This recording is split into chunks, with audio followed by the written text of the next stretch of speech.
नैमिष को राजा नैमिषपाशी ने बसाया था, जो कि ये हिरण्याकश्यप के चचेरे भाई थे।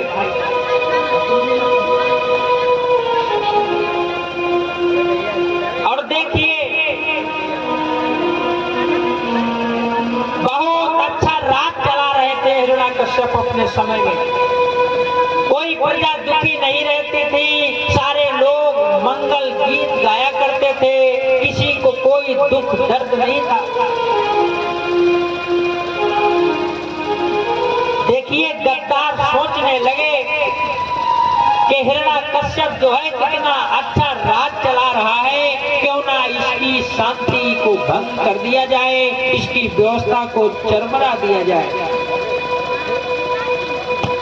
आज तमाम गद्दार, तमाम चतुर लोग घर में फूट डलवा दिया, और जब घर में फूट पड़ गई तो जो जिसका नाम नैमिष था, जो कि हिरण्याकश्यप का चचेरा भाई था, भाइयों, आज हिरण्याकश्यप से उसने जो है झगड़ा कर दिया, लड़ने लगा और कहने लगा कि हमारी राज को बांट दो। और आज भी व्यवस्था ये भारत में कायम है भाइयों। जिसके घर से तुम कभी जीत नहीं पाए हो युद्ध में, लड़ाई में, किसी भी मामले में, आप यदि अपने पड़ोसी से जीत नहीं रहे हैं तो फिर उसके बच्चे को अपने कब्जे में कर लीजिए। जिसका बाप कभी तुम्हारे सामने घुटने न टेका हो, जिसका बाप तुम्हारे सामने कभी हाथ जोड़ के खड़ा न हुआ हो, उसके लड़के को यदि तुमने अपने चुंगल में फंसा लिया तो एक ना एक दिन वो बाप जरूर झुक जाएगा, क्योंकि उसकी औलाद निकम्मी निकल गई।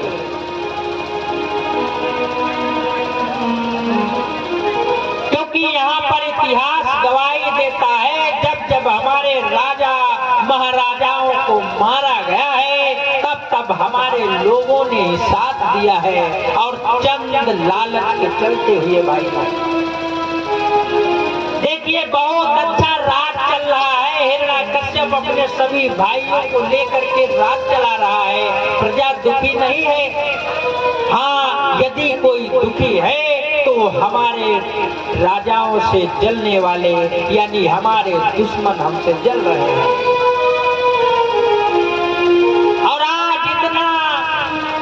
उपद्रव कर दिया, देखिए, भैया और भैया को लड़ा दिया, और भैया भैया आपस में लड़ गए और समझ नहीं पाए कि हमको लड़ाया काहे के लिए जा रहा है।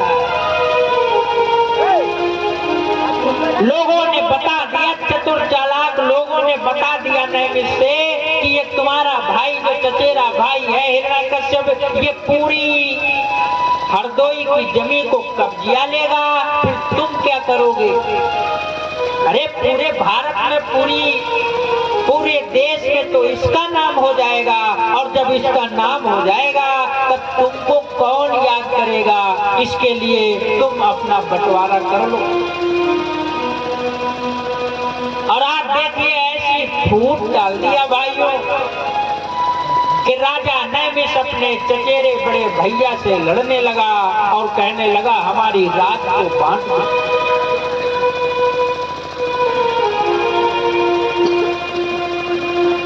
आज हिरण्याकश्यप समझ तो जरूर गए कि किसी ने इसको जरूर बहका दिया है, किसी ने इसको बका दिया है, अब ये हमारे पास से निकल चुका है, हमारे हाथों से छूट गया है, और ज्यादा झगड़ा कहीं आगे न बढ़ जाए। हिरण्याकश्यप ने उसकी बात को भाइयों स्वीकार कर लिया, और जब स्वीकार कर लिया तो राजा नैमिष जो था उसने अपने नाम से इस नैमिष को बसा दिया।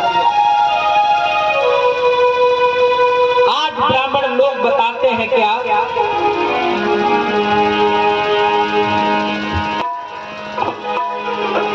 तीरथ नैमिष बड़ा विख्यात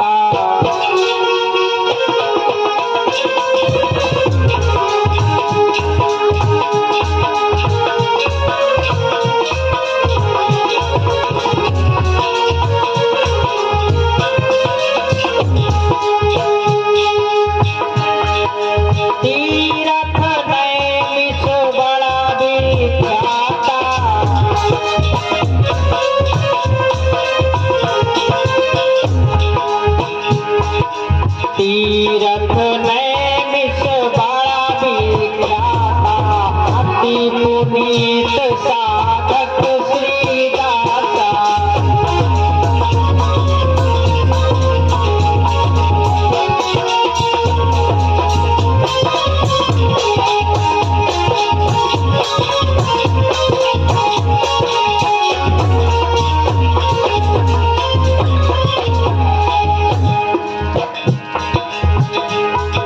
तीरथ नैमिष बड़ा विख्याता, अति पुनीत साधक श्री दाता।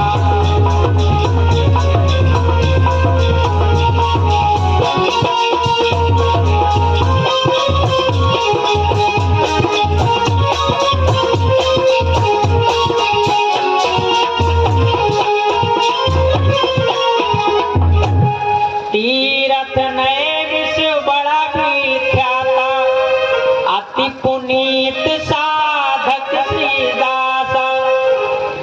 लोगों ने बता दिया कि तीर्थ नैमिष जो है ये बड़ा पुनीत है, बड़ा सुंदर है। और देखिए, जिसने नैमिष को बसाया उसका नाम यहाँ के लोगों ने नहीं लिया, क्योंकि उनको मालूम था यदि नैमिष राजा नैमिष ने बसाया है और वो जो कि जाति से पासी है, यदि उसको उसके इतिहास को उजागर कर दिया जाएगा, लोगों के बीच में बता दिया जाएगा, तब फिर आने वाले समय में लोग इसकी वीरता को भूलेंगे नहीं, याद रखेंगे। देखिए, चतुर चालाक लोगों ने तनिक घबराहट न लाई भाई।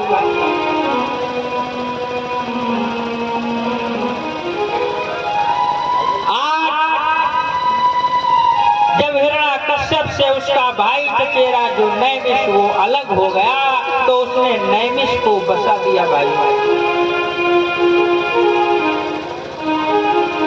और साथियों, आपको एक बात बता दूं, जब कभी कोई होगा अपना दुख जब कोई बांटेगा तो फिर अपना बांटेगा, पराया नहीं बांटेगा। यदि तुम्हारे भूख लगी है तो फिर खाना तुमको तुम्हारे घर पे मिलेगा, दूसरे के घर पे हो सकता है तुमको जहर मिला के दे दिया जाए, दूसरे के घर पे हो सकता है तुमको जूठन खिला दिया जाए, दूसरे के घर पे हो सकता है तुमको बासी भोजन दे दिया जाए। ये दूसरों की व्यवस्था है। और जब तुम्हारे भूख लगेगी, तुम्हारा शरीर जो है भूख से तड़प उठेगा, तो फिर खाना शुद्ध जो है वो तुमको तुम्हारे घर में मिलेगा, दूसरा नहीं देगा। ये बात बहुत ठीक तरीके से पासी समाज के लोगों को समझ जानी चाहिए। आज राजा हिरण्यकश्यप ने अपने भाई को अलग तो कर दिया है, लेकिन अपने भाई नैमिष का जो है पल पल की खबर रखता है, क्योंकि वो जानता है कि हमारा भाई जो है लड़ाकू है, हमारा भाई अभी जागृत नहीं है, अभी ज्ञानी नहीं है। यदि ज्ञानी होता तो चंद लोगों के बकाए में बहकावे में आकर के हमसे अलग न हुआ होता। जो व्यवस्था कभी भारत में तमाम चतुर चालाक लोगों ने भाइयों चली थी, वो व्यवस्था आज भी भारत में चल रही है। आज भी तमाम चतुर चालाक लोग भाई को भाई से बहका देते हैं, बका देते हैं और भैया भैया लड़ जाता है।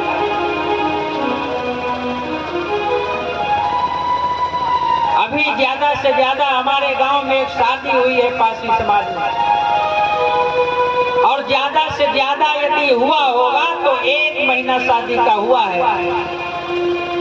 और 1 महीना में जिस भाई ने अपने छोटे भाई को, उनके न मम्मी है न पापा है, और बड़ा वाला भाई जो है वो लखनऊ में काम करके अभी अपने छोटे भैया की शादी किया है, और 1 महीना हुआ शादी का और आज वो दोनों भाई भाई अलग हैं। एक ही घर में दो जगह खाना बनता है। ये व्यवस्था दूसरों की नहीं, ये व्यवस्था हमारे लोगों की है। आज वो भाई भूल गया कि जिस भैया ने हमको माता का प्यार दिया था, जिस भैया ने हमको बड़े भाई ने हमारे एक पिता का सम्मान दिया था, एक पिता की तरीके से पाला था। देखिए, एक महीना शादी का नहीं हुआ, अलग हो गया। इसका मतलब वो अज्ञानी है, उसको कभी भी बताया जा सकता है, लेकिन उसको तो ये फिर नहीं भूलना चाहिए कि समय आने पर भैया ही हमारा साथ देगा।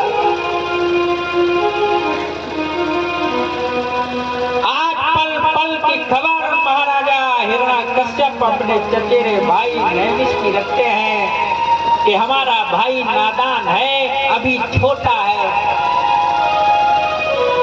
कहीं कोई दुश्मन जो है हमारे भाई पे अटैक न कर दे। देखिए, हिरण्यकश्यप अपने भाई का ध्यान रख रहा है, लेकिन वो तो बौराया हुआ है, पागल है। वो तो अपने भाई के नाम से जल रहा है, क्योंकि उसके अंदर तो द्वेष भावना पैदा हो गई कि हमारे भाई के पास हमसे ज्यादा संपत्ति है, हमारे भाई के पास हमसे ज्यादा सेना है, हमारे भाई के पास हमसे ज्यादा फौज है। कहीं हमारा भाई पूरी हरदोई की जमीन को कब्ज न कर ले, इसको हासिल न कर ले और हम ऐसे ही रह जाएं। देखिए, आज जायदाद दुश्मन बन गई भाई भैया भैया। और जब राजा नैमिष हिरण्यकश्यप से अलग हुआ, जाकर के नैमिष ने अपना नैमिष धाम बसा लिया, तो वहां के लोग जो थे फिर वो जलने लगे। अब जो कि तमाम लोग यहाँ पर इतिहास तो पढ़े नहीं है, जानते हैं नहीं, और तमाम लोग हमारे भोले भाले लोग गए नैमिष को, और देखिए कैसे चतुर चालाक गद्दार लोगों ने हमारे दुश्मन की हमसे पूजा करवा लिया। भाई, बहुत अच्छा राज चला रहा है नैमिष, क्योंकि अपने भैया के पद चिन्हों पे चल रहा है। जैसे राज हिरण्यकश्यप हरदोई में चला रहे हैं, ठीक उसी प्रकार अपने भाई की लैन को पकड़ लिया नैमिष ने, और अपने राज में प्रजा को दुखी नहीं होने दे रहा है, प्रजा सुखी है। लेकिन वही गद्दार दुश्मन आज नैमिष पर जलने लगे, नैमिष से नाराज होने लगे। वो सोचने लगे कि अरे, एक भैया हरदोई पर राज कर रहा है और एक भैया अलग होकर के अपना गढ़ बना लिया। क्योंकि आज इतिहास गवाही है भाइयों कि आज देश का सबसे बड़ा गद्दार मुल्क जिसको पाकिस्तान कहते हो, वो कश्मीर कन्याकुमारी पर अपना अधिकार जमाने के लिए तमाम हमको परेशानी देने की बातें लगातार करता रहता है। उसका सपना है कि हम कन्याकुमारी कश्मीर पर राज करें, ये सपना है पाकिस्तान का। और कभी पासी समाज के लोगों ने कश्मीर से लेकर के कन्याकुमारी तक अपना राज किया है, ये हमारा सौभाग्य है। फिर हम भूल गए, अरे जिन तमाम देशों का सपना बना हो कि हम इस देश पर राज करें और वहां पर पारसी समाज के लोग 850 साल राज किया हो, मगर आज पारसी समाज भूल गया हो, इसका मतलब हम फिर से बोलूंगा, तुम ज्ञानी नहीं हो, तुम अज्ञानी हो।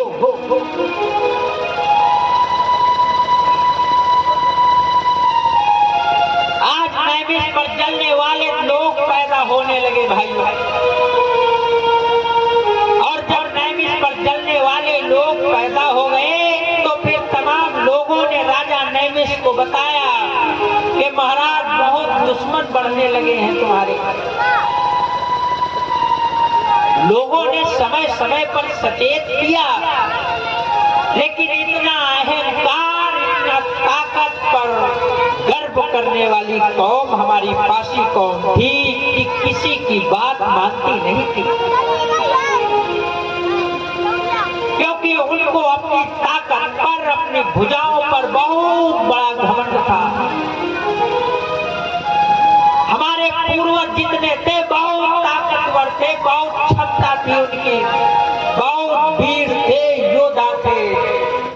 कभी कभी आवेश में इतना आ जाते थे कि उनको ज्ञान की बात भी समझ में नहीं आती थी, और जब ज्ञान की बात समझ में भाइयों नहीं आती थी तो फिर कहीं न कहीं हमारे पूर्वजों से गलती हो जाती थी, और जब छोटी गलती हो जाती थी तो फिर दुश्मन को तो समय मिल जाता था, और जब दुश्मन को समय मिल जाता था तब फिर हमारा काम तमाम कर दिया जाता था।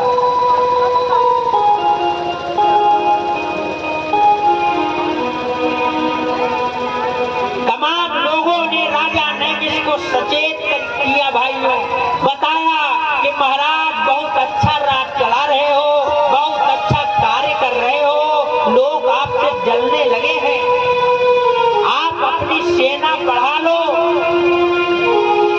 आप अपनी व्यवस्था को और ताकतवर बना लो, मजबूत बना लो।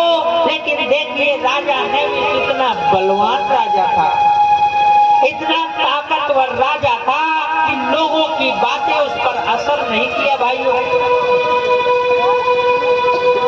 और जब उस पर असर नहीं किया तो फिर नैमिष जिन लोगों ने देखा है, जो लोग नैमिष गए हैं वहां पर फिर दधीच कुंड देखा होगा। अब बताओ, हाथ उठाओ, कितने लोगों ने दधीच कुंड देखा है? इतने लोग देखे हो? भाई कर्मंद रहे अम्मा तो खुद जाती है।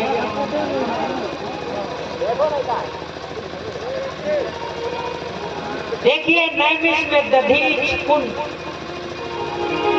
आखिर ये दधीच कौन है? ये हमारा खोया जो इतिहास है उसको हम आपको इसलिए बता रहा हूं कि तुम अपनी वीरता को जानो। यदि तुम अपनी वीरता को जानोगे नहीं तब फिर अपना खोया गौरव कैसे वापस लाओगे? आज जब तमाम दुश्मन बढ़ गए तो लोगों ने राजा नैमिष को बताया कि महाराज आपके दुश्मन बढ़ गए हैं, आप अपनी फौज को बढ़ा लीजिए, अपनी सेना को और ताकतवर बना लीजिए, क्योंकि आने वाले समय में तुमको सेना की जरूरत पड़ेगी।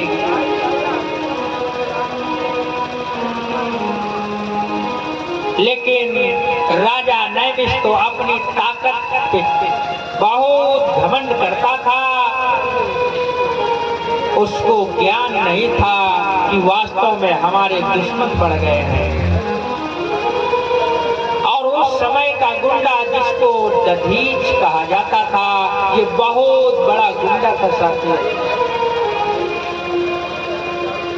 और देखिए ये बात दधीच को इतनी खलने लगी कि उसने सोचा कि एक भैया हरदोई में राज चला रहा है, दूसरा भैया नैमिष पर राज चलाने लगा है, क्या किया जाए, ऐसा क्या कर दिया जाए जिससे इस पासी समाज में जन्मे राजा नैमिष का काम खत्म हो जाए और ये राज हमारे हाथ में आ जाए।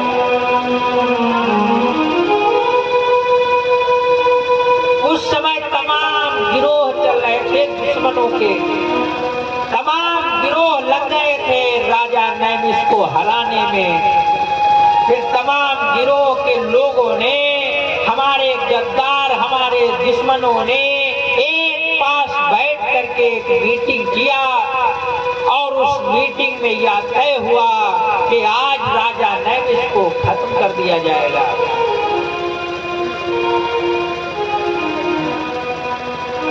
और जब तमाम गिरोह के लोगों ने गद्दारों ने ये व्यवस्था बना लिया कि आज नैमिष को खत्म कर दिया जाएगा, तो उस समय सबसे ज्यादा ताकतवर उनके गिरोह में दधीच था।